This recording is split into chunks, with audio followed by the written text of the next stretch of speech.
welcome back to my channel. Today we will be painting a watercolor sunset or sunrise. I will be using my Daniel Smith watercolors as usual. If you've seen any of my other videos, you'll be familiar with this. And I will also be using my mini golds for details. I have my Canson mixed media watercolor paper, and I've cut it to be a bit smaller, and I will be using it horizontally. I have my brushes, my water, and with all that, let's begin. So to start off, I'm going to be taking a big rectangular brush. I'm going to wet it as I usually do against the bottom of the cup, and I'm going to take my blue here, and I just want this, just a bit of it, in the top and corners of my sunset. So you don't want it to be too dark. I want this to be a very light sunset. So I'm just going to be brushing this color along the edge and top and corners of my paper. So it doesn't need to be precise or anything, just get the color on there. And from here, you want to make sure your color doesn't bunch up in the edges, so you can just brush it out if that does happen from like the paper curling or something like that. And just bring it down on the edges so that it's nice and light. And before it dries, we're going to want to jump in with another color. So I have here mixed up just two colors. I have my pink and my blue, and it's just a little blue, so this gives it almost a little bit of a purpley tone. So before our blue dries, I'm just going to brush this color and letting them mix to make a bit of a purple as well. And I'm just going to flatten this out by using some just straight brush strokes just right across. Blend this all together, and don't be afraid to let the colors overlap, because it's the reason you don't want your yellow there. Otherwise you'll have a green sky. But with the pink and blue, it'll make a really beautiful purple. So far you should have a very pale sunset, and we'll go back over it when the time is right. So next I am going to make my horizon line, and I'm going to go with a mix of my bright coral and my pink. So I have that mixed up right here. I'm going to mix up a little bit more of it, and I am just going to take this color and I'm going to stretch this across here, across my horizon line, and I want this to be just a really nice blend of colors. So I'm just going to straighten my line, and then with a bit of water, I'm going to blend this into the previous color. So I just picked up some of that pinkish purple color, and I'm just taking it where the two colors meet. So now you should have a very beautiful sky so far. I'd love to see the sunset myself. And I'm going to now make the ocean water.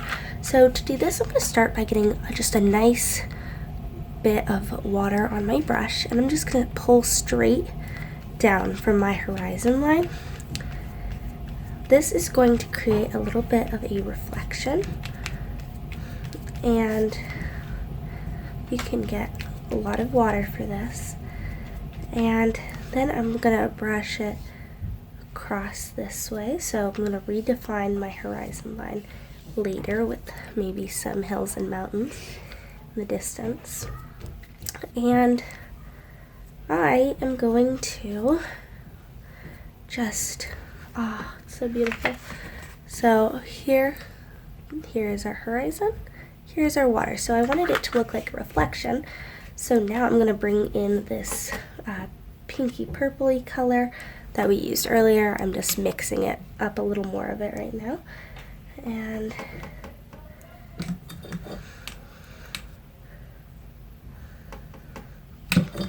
now I am going to take a little bit of this, drag it over this color.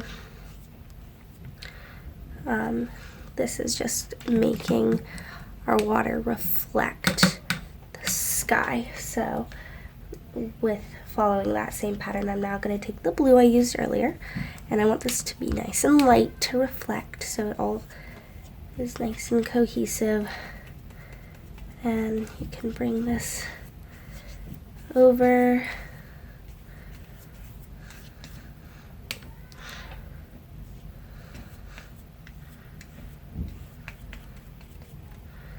And I'm just bringing this down to the very edges of my painting.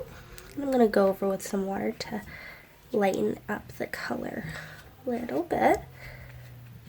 And now we have kind of the base of our picture.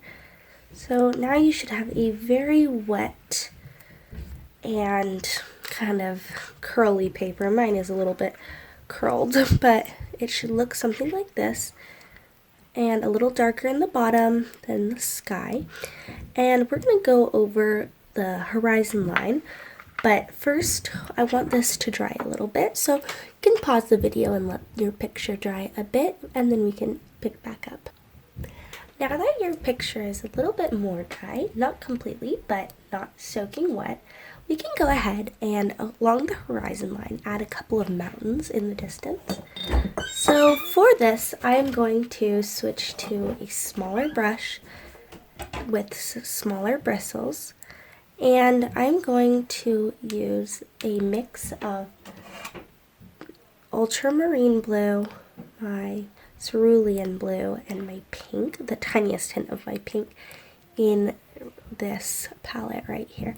So I'm just going to get a little bit of this, and I want these mountains to look very distant. So what I'm going to do for that is I'm going to make sure that my color is very light. So I'm going to start by getting the shape of some mountains in the distance, and you want to show your horizon line, so this is going to help do that. So here I'm going to bring this mountain up, and you can give them different heights and peaks. You can make them big or small. I want to have some big mountains with different heights along here.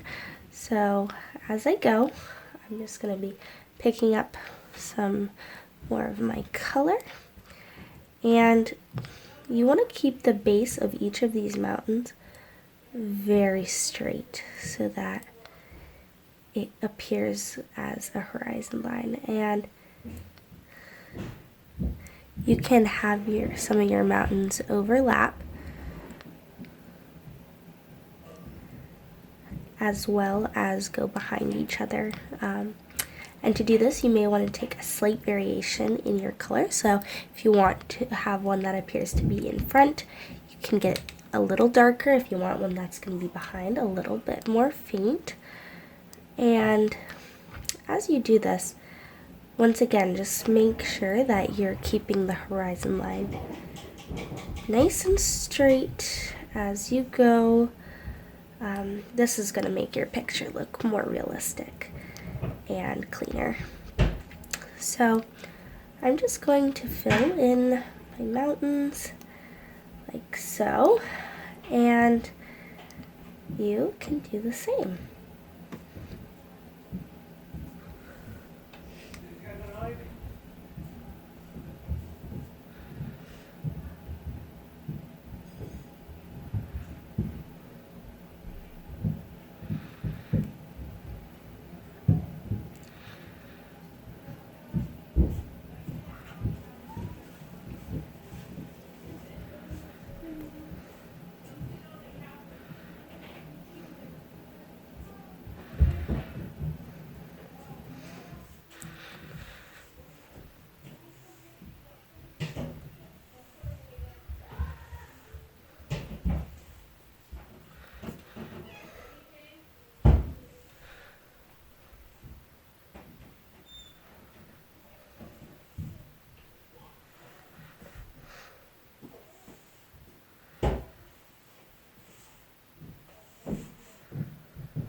So now that you have done your mountains, they should look something like this.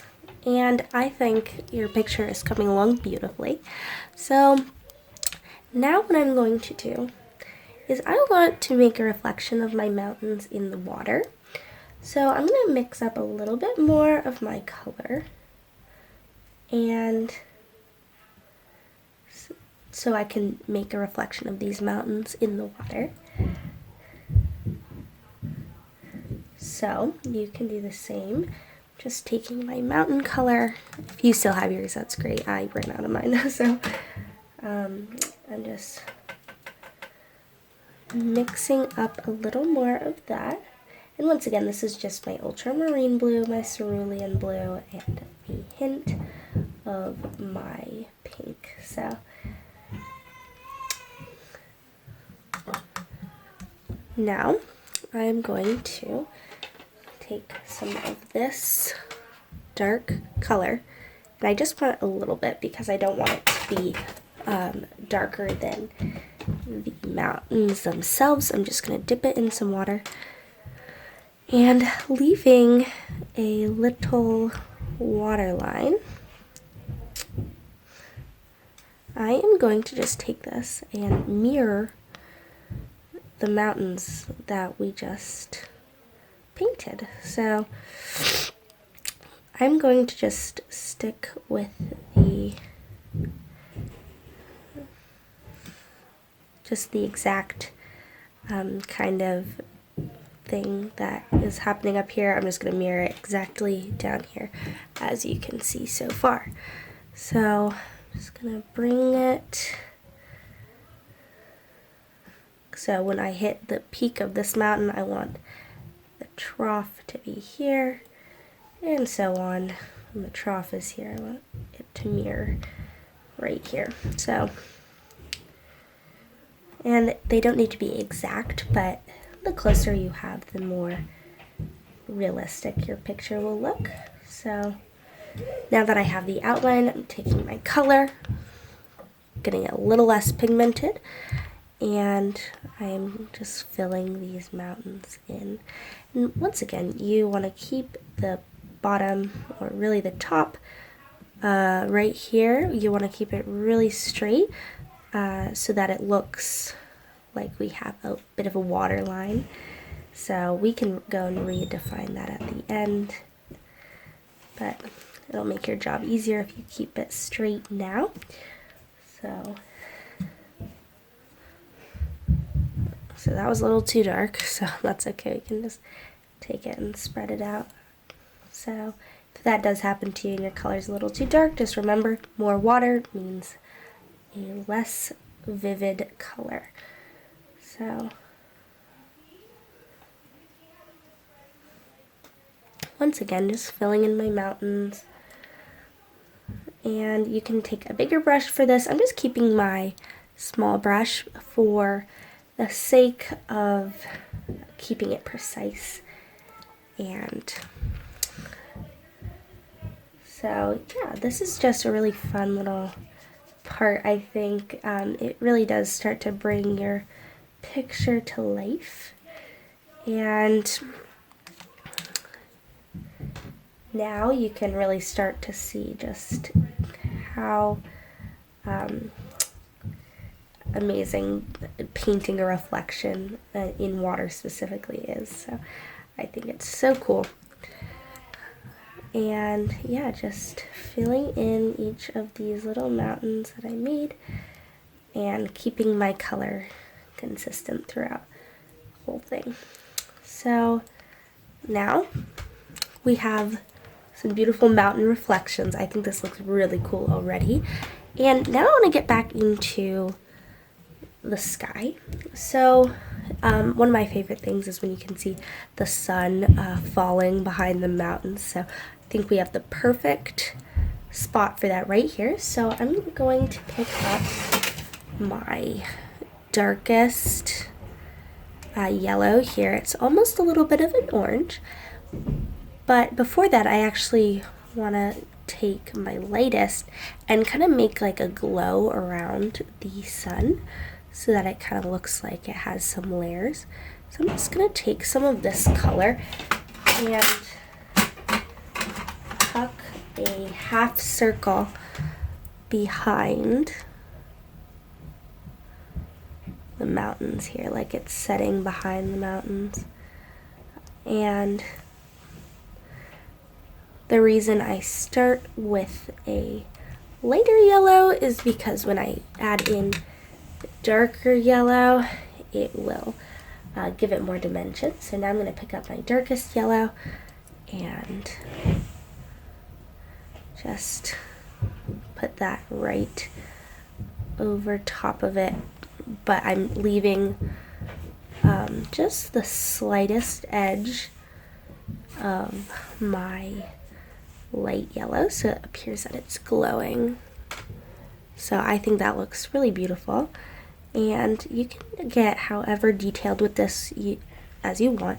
If you want to have even more of a glowing effect, you can layer as many yellows as you have that are in the right tone, and I think it will look fantastic. But for sake of time, I'm just going to do 2. So now, because we've shadowed our mountains so detailed, I would like to shadow the sun as well. So I'm just going to repeat exactly what I did in the water. So I think this is just such a fun little kind of exercise here. So the reflection. And yep, just repeating the step with my yellows.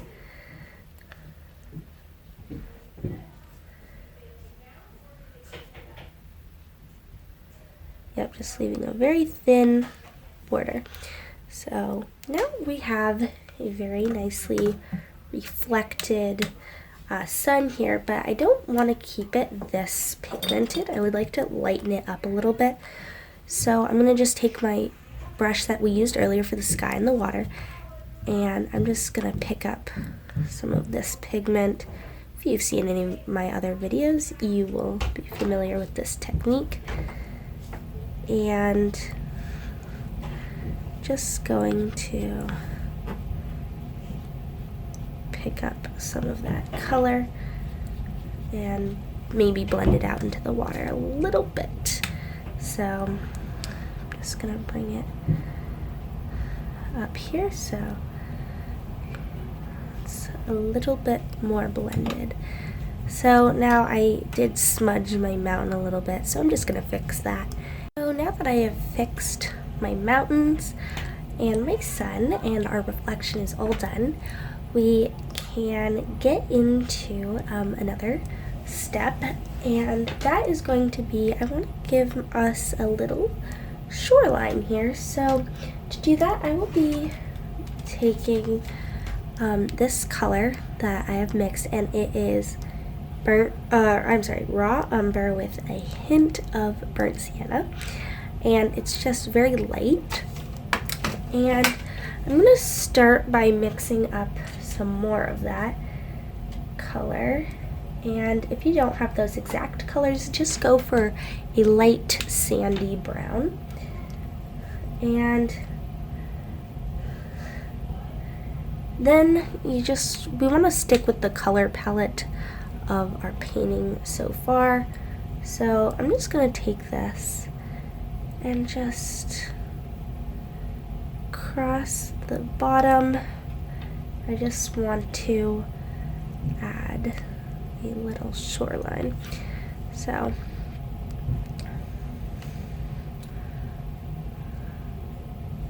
you can do this however small or big you want, and you honestly can even skip this step if you're just loving it how it is. So I'm just giving a little kind of sandy foothill look here, and